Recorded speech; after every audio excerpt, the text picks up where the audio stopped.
Talking 2 years, 5 years on average? Thank you. So very commonly, the patients are asking how long it's going to last.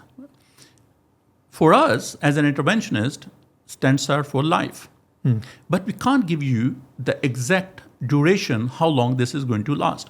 Because there are a lot of variables where we look into these stents and see whether the stent will block or not. In 2025, using the highly sophisticated imaging and physiology techniques, the problems with the stents are very, very uncommon.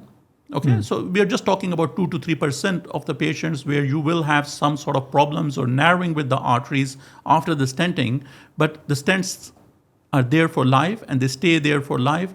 And I have to tell you, very commonly people ask us, oh, can I take the stent out? Yes. Unfortunately, no, you can't take the stent out. It stays a part of your body and it doesn't cause you problems. Fair enough. Now, you are an interventional cardiologist, but also you're a cardiologist, and your job is not to put stents. So how do you decide when a stent is needed and when is the stent not needed?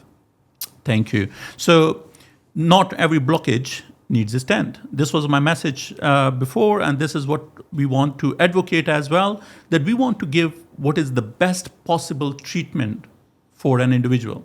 As I was saying to you, that the artery is like a tire. It has 3 layers.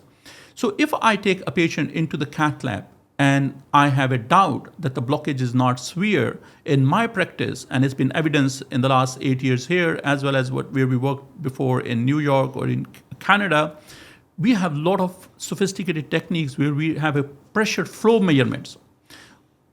We just don't go inside the artery, look at the blockage and put a stent.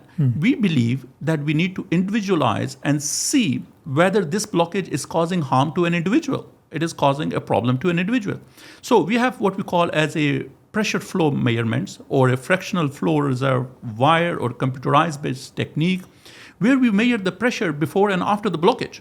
Okay, so if you allow me that, let's say there is a blockage, this technique, the wire, will allow me to measure the pressure before and after, and I will check this river that is flowing, whether there is a flow impairment or not. And depending on that particular patient, if the flow is impaired and it's affecting or causing, in medical term, ischemia, then you will need a stent. Most of our patients, when they come to the cath lab, I always talk to them in the clinic that not every blockage needs a stent. There are a lot of other options. Let's say we do an angiogram and your assessment shows us that the blockage is not bad. It is only, let's say, 10%, 20%, or 30%.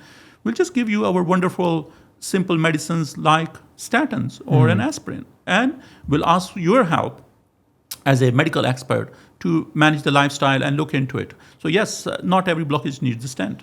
And that's very interesting, actually, and thank you. And I always use these opportunities as well to learn and evolve as a doctor. So thank you, for teaching me today and as well as our audience.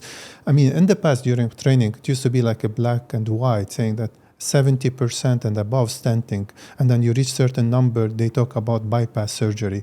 Is that still the case? Thank you. So, of course, interventional cardiology is an opinion-based, and it's one of the most advanced specialty, if you allow me, where all the advancement and research is happening. Not every blockage needs a stent. If your blockage is 70%, but if it's not causing you ischemia, if the artery is small and it is supplying that territory that is infarcted, where the muscle is dead, if you do this fractional flow reserve or a measurement, and if it is negative, putting a stent will not help the patient. Okay, so you will unblock the artery, but it will not help the patient. So not every 60% or 70% blockage is important for the patient as well. At the same time, we have to tell people that stents are very useful and they are helpful.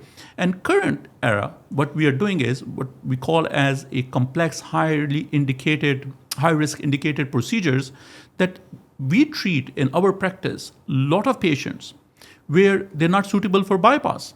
So they're not fit for bypass. They have a lot of comorbidities. They have kidney problems. They have diabetes. And they consent that they don't want to go for bypass. Intervention or stent is one of the options.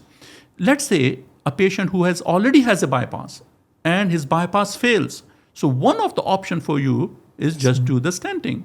Think about our dynamic population in Dubai, where the people want to go back to work and they want to have a quick recovery. Absolutely. Stenting is one of the best options for you. So it's the right patient, right doctor, right decision, and teamwork. And in Emirates Hospital Group, we have the MDT and discussion approach where we decide what you need and what you deserve.